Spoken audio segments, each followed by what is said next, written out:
रही बात है अजान के ऊपर माइक की बंद होने की, तो मैंने पहले भी कहा, मैं अब पुनः आप लोगों के सामने इस मंच के माध्यम से कह देता हूं कि अगर आपको ये ध्वनि प्रदूषण के तौर पे लगता है तो लोकसभा राज्यसभा में एक बिल पास कीजिए, जैसे आप हर बिल को पास करते हैं। क्रिमिनल अमेंडमेंट एक्ट को आपने पास किया और उसमें समय सूचित कीजिए और कितनी फ्रीक्वेंसी होनी चाहिए बता दीजिए, तय कर लीजिए, तो ये मुद्दा नहीं रहेगा, ना ये धर्म के ऊपर कोई मुद्दा बने। अजान के शब्दों से भी दिक्कत है ना। सुधांशु त्रिवेदी बीजेपी के राष्ट्रीय प्रवक्ता, उन्होंने बोला है कि मुझे अजान के शब्दों से ही दिक्कत है। देखिए, मैं एक बात बोलूंगा कि उन्हें जिस चीज से दिक्कत है तो पर्सनल मैटर हो गया, ये व्यक्तिगत है, ये राष्ट्रीय प्रॉब्लम तो है नहीं, या सुधांशु जी राष्ट्रीय संपत्ति है। और पूछिए क्या नकवी जी या शहनवाज हुसैन क्या ये अजान को नहीं सुनते? ये इंटरव्यू तो एक्चुअल में उनके साथ होना चाहिए। आज महंगाई की ओर से हर आम आदमी जो है वो हलाल हो रहा है क्योंकि महंगाई का झटका पड़ रहा है, लेकिन उस महंगाई का झटका और महंगाई के झटके की वजह से जो लोग हलाल हो रहे हैं उसके ऊपर चर्चा का समय ना तो बीजेपी के पास है ना ही अन्य भक्तों पे है। सर, पुलिस प्रशासन फेल हो गई थी क्या आपको अंदेशा नहीं था कि यहाँ इतनी भीड़ होगी तो कुछ बात बदल भी सकती है, भड़क भी सकती है? तो ये तो आपकी इंटेलिजेंस की फेलियर है सर, प्रशासन की फेलियर है, उसकी वजह से आप बुलडोजर चला दे रहे हैं। तो फिर प्रशासनिक अधिकारियों पर, मंत्रियों पर भी चला दीजिए बुलडोजर।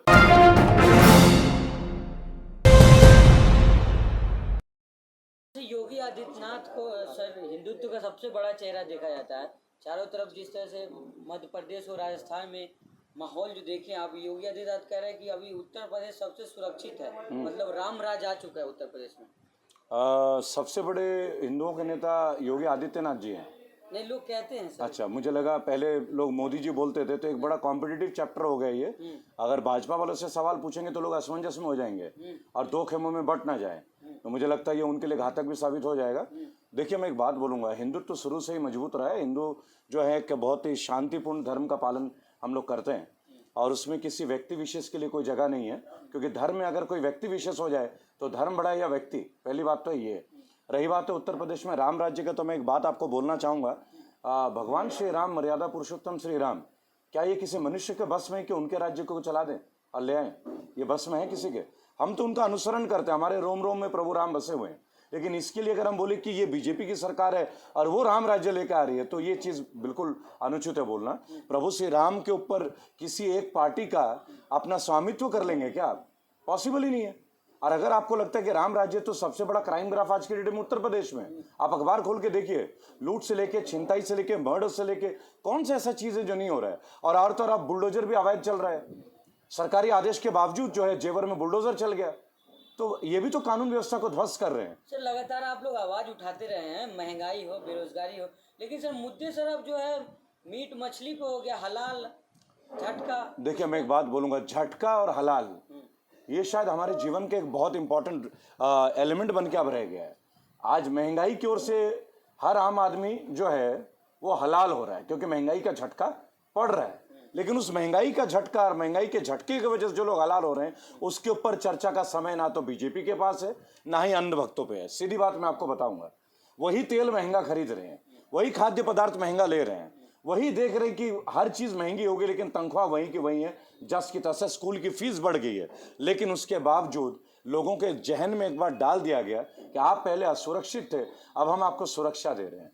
तो शायद ये उसी का असर है, लेकिन बहुत जल्द ये बुखार भी उतरेगा, ये खुमार भी उतरेगा। जब अपने घर की पूंजी खत्म हो जाएगी तब लोगों को बहुत जल्दी समझ में आएगा। सर, राज ठाकरे जिस तरह से अल्टीमेटम दिए, वो कह रहे हैं कि अजान बंद होना चाहिए, नहीं तो हम हनुमान चालीसा का पाठ मस्जिदों के आगे करवाएंगे। तो देखिए, ये तो दो बात हो गई ना कि राज ठाकरे जो है लाउड स्पीकर बंद कराना चाहते हैं या हनुमान चालीसा चलाना चाहते हैं, दो अलग अलग बात हो गई है।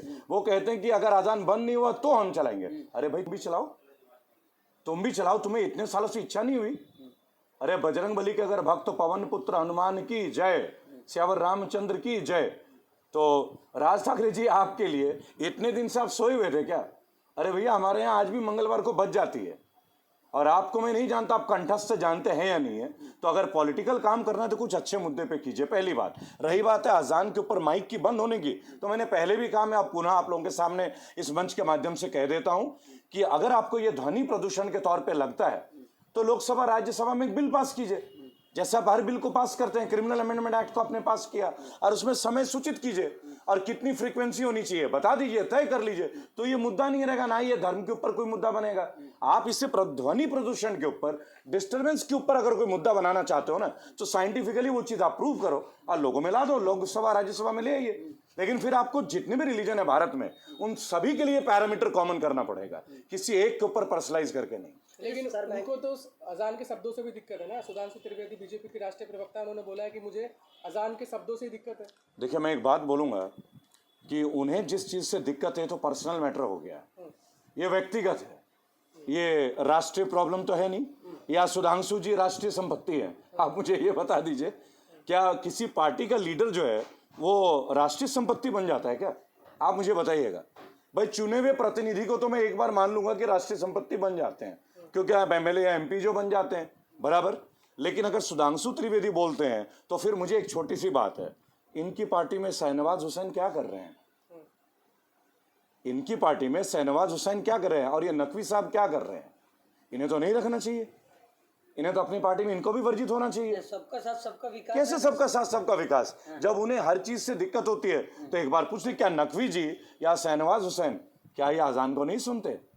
ये इंटरव्यू तो एक्चुअल में उनके साथ होना चाहिए था और उनसे पूछना चाहिए था, शाहनवाज हुसैन से भी पूछना चाहिए। और अभी अभी जो उत्तर प्रदेश के मोहसिन रजा है, जो एक मंत्री है मेरे ख्याल से, माइनॉरिटीज के है ना, वो भी, उनसे भी ये सवाल पूछ लेना चाहिए। बल्कि वो जो गवर्नर थे आरिफ खान साहब, जो बहुत तारीफ करते थे, ये सवाल उनसे भी पूछ लीजिए, मुझे लगता है आपको उचित जवाब मिल जाएगा। सर, आप जिस रेस्टोरेंट में बैठे हुए, कहा जाता है कि जो रेस्टोरेंट का मालिक है उससे पहले देश की संपत्ति होता है ये, लेकिन कहीं ना कहीं योगी आदित्यनाथ बुलडोजर चला देते हैं, तो देश की संपत्ति है, तो ये क्या गलत नहीं है सर? देखिए, मैं जिस रेस्टोरेंट में बैठा हूँ, इस रेस्टोरेंट का नाम है ज़ारा। मैं फ्रिक्वेंटली आता हूँ, बहुत पुराने टाइम से आता हूँ, पहली बात है ये। और मुझे गर्व है कि मैं यहाँ आता हूँ क्योंकि यहाँ का व्यंजन बहुत अच्छा है, यहाँ के लोग बहुत अच्छे हैं, यहाँ के स्टाफ बहुत अच्छे हैं, बराबर। रही बात है उत्तर प्रदेश की कार्यशैली की, तो मैं आपको एक बात बताऊं, आज की डेट में प्रयागराज जो न्यायालय है वो भी तल्ख टिप्पणी कर रही है, अवमानना का नोटिस जारी कर रही है। इससे पहले भी माननीय योगी आदित्यनाथ जी के एक आदेश पे, जब उन्होंने चस्पा कर दिया था एनआरसी के दौरान, उन्हें आदेश पास किया कि तुरंत इसको तत्काल प्रभाव से हटाया जाए। तो आप समझ सकते हैं, न्यायालय से ऊपर तो कोई भी नहीं है, न्यायालय के ऊपर।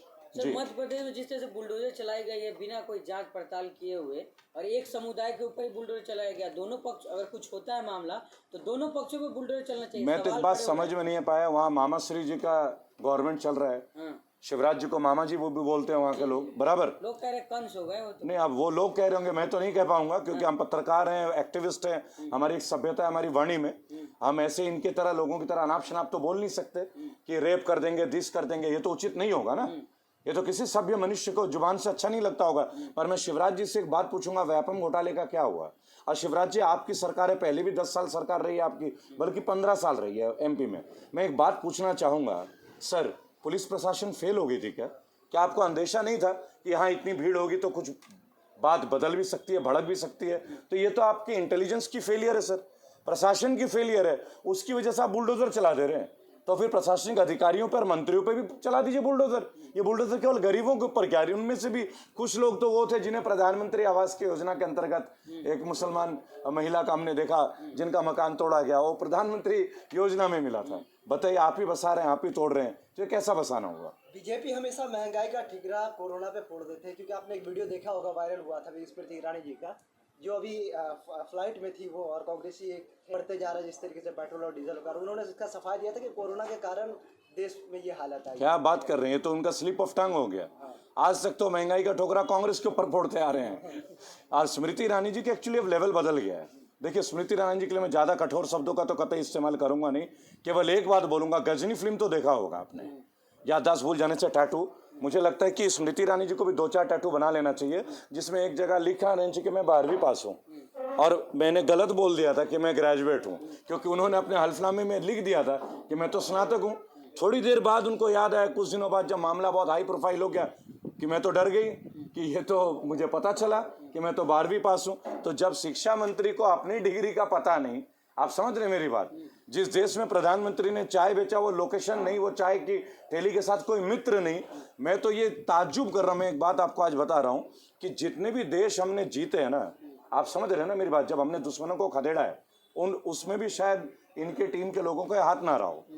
ये तो और भी बात होती कि जब ये कहते थे पहला एटम बॉम्ब इन्होंने बनाया, पहला रॉकेट लॉन्चर इन्होंने बनाया, पहला पनडुब्बी का निर्माण भी इन्होंने किया, तो देश विकसित हो रहा है। स्मृति ईरानी जैसे लोग जब तक कद्दावर नेता में बन के रहेंगे तब तक हम लोग विश्व गुरु के 8वें पड़ाव तक पहुंच चुके होंगे। ठीक है सर, आखिरी सवाल लेंगे। बाबा रामदेव सर पत्रकारों को धमका रहे, पहले कहते थे 25 रुपए पेट्रोल मिलना चाहिए, अब कह रहे पूछ पाड़ लेगा। देखिए, पहली बात तो हमें किसी टाइम हमने पढ़ा था होमोसेपियंस, हम लोगों का जो बायोलॉजिकल नेम है उसे बायोलॉजिकल नेम बोला जाता है होमोसेपियंस, और हम लोग जो एप्स से ही आए थे, मतलब बानर प्रजाति से उठ के हम लोग आए थे, तो शायद उनके अंदर कुछ बानर प्रजाति का अभी भी रह गया होगा।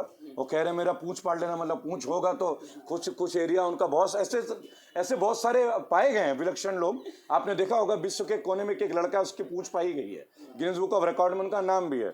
तो बाबा जी अपना नाम गिनीज बुक ऑफ रिकॉर्ड में दर्ज करा दीजिए, हमें भी वो पूंछ दिखा दीजिए, कम से कम दर्शन हो जाएंगे आप सबके भी।